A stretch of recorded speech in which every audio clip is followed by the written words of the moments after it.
As you can see, Dung is a lecturer at Hanoi University of Science and Technology. There he's in charge of the Science and Technology Enterprises system. He's also in charge of innovation and entrepreneurship. In total, he has over 15 years of experience in investment, training, incubation, and technology transfer in Vietnam. And what we're going to be basically talking about today, he'll be talking about today, is the opportunities for entrepreneurs and innovation in Vietnam, in particular the ecosystem. So we're going to be taking a closer look at the systems available for entrepreneurship in Vietnam. Let's see if Trung is ready for our call. Yes, I'm ready. Excellent. So good morning. I suppose it's probably good afternoon for you, and welcome to the World Innovations Forum Conference. So Dung, can we start off basically with a short overview of the current situation in Vietnam as it impacts investors, entrepreneurs, and investment, especially due to the COVID-19 situation? Yeah, thanks to class. Hi, everybody. I would like to have a brief about Vietnam innovation entrepreneurship ecosystem. Vietnam is currently ranked the third in the Southeast Asia in terms of the number of startups, the amount of capital poured into Vietnamese startup cheaper from 2016 to 2016 to 2018 to nearly $1 billion US. Foreign capital is welcome, and venture capital fund and international technologies organizations are developing their own market here. So Vietnam's innovative ecosystem creates a special opportunity for technology investors. One factor driving this innovation ecosystem is the young populations with an average age of only 30. And we are very knowledgeable about technology and digital operations.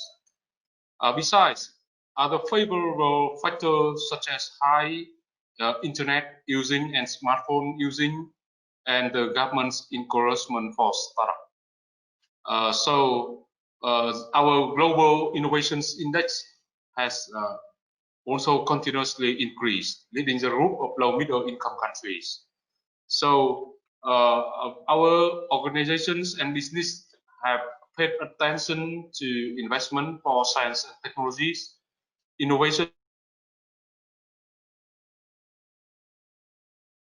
Okay, Dung, I don't know if you're still there. It looks like we lost you for a second.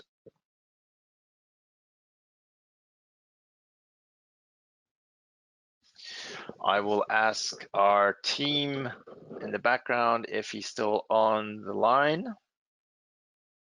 Let's see if we can find him again, bring him up again.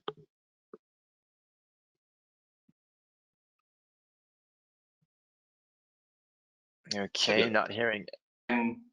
Okay, there he is. So we're back. Looks like we lost you for a second, but please continue. You were mentioning the current perspective in Vietnam. Yeah.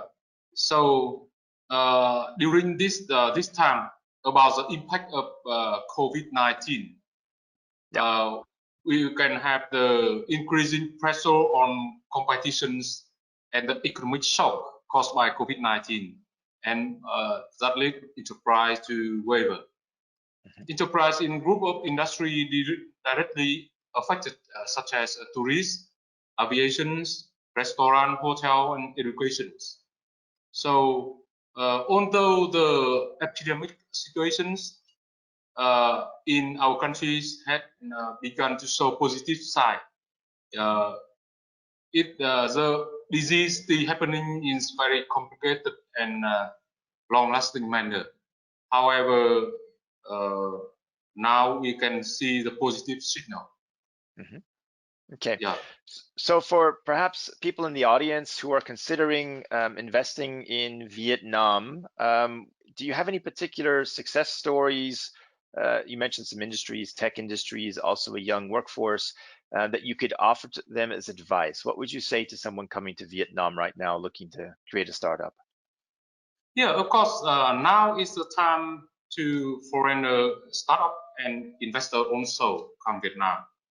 We have the support from the government we have a young and dynamic ecosystem, but there are still particular challenges for foreign startup faced in our countries.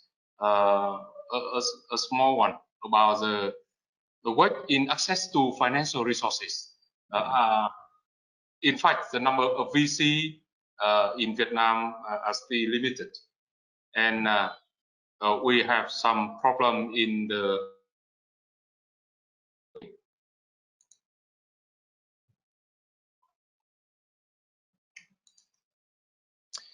So Trung, I think we've lost your audio again, but I can hear some clicking in the background. Yeah, I mentioned about the challenges of foreign startup we face in our countries. It's about the financial resources. Yeah, it's quite difficult to access the financial resources. For example, the number of VC are still limited. And to be honest, almost of our success startup company right Singapore, for example, to approach the VC and call Series A, B, C, eventually D for their fundraising. Yeah. Okay, so financial resources a bit limited, difficult to gain access to, but perhaps could you also give an example of an industry which you think at the moment is particularly beneficial or going very well in Vietnam? What particular industry sectors are succeeding at the moment? I think in our ecosystem is quite good in ICT field, in IT field. It's about AI, blockchain, big data, because in this field we don't need initial investment on the laboratory or it based much on the people only. So ICT we have a lot of achievement. Excellent. You've also mentioned some of the challenges that investors or entrepreneurs might face. Are some of those challenges also apparent there in the ICT fields or the blockchain fields? Yeah, I think ICT in general and specialized in blockchain and AI is good for investors to come. Okay, so the circumstances there are rather profitable at the moment. Okay, perhaps could you give us some insight to some of the things you're working on at the Hanoi University of Science and Technology, perhaps a research project or other collaborations that you're doing at the moment? Yeah, in our university, Hanoi University of Science and Technologies, our university is ranking #1 in Vietnam in science and technologies, and rank around 300 in Asia. So 10 years ago, we created one system, innovation system called BK Holdings to promote the science and technologies. And our main task is try to become the bridge to promote the research result from the academic side to the industry and enterprise outside. So we have a lot of corporations around the world in terms of incubation program, the co-acceleration program, and the R&D project. Okay. Do you have perhaps an example of one particular business that you're working with, one program that was successful? Yeah, we are not only focused on the startup company, but also focused for the spin-off company from the research result. So we have one success story in my university to incubate one network security company. The first ranking in Vietnam come from my university. So besides, we incubate a lot of startup and spin-off for our ecosystem. Okay. And perhaps since you're involved in so much innovation, you probably have seen a couple of examples of innovations, startups, spin-offs that didn't work. If you were giving advice to young entrepreneurs, what advice would you give them to watch out for? What are the things that in your experience really don't work? Yeah. For our young entrepreneur, we have advice for them about to practice in English. The language is a big option for obstacle for them, and I think the skill of innovations and entrepreneurship, for example, about the design thinking mindset, about the lean startup technique, or some knowledge about this field is still weak. Okay, and that will help them for more international partnerships. Is that the idea? Yeah, I lost the voice. Okay. Should I repeat that question? So the question was about English for more international partnerships. I guess that was the point there. There's something with the audio. Okay. Yeah, I also hear that your voice is breaking off.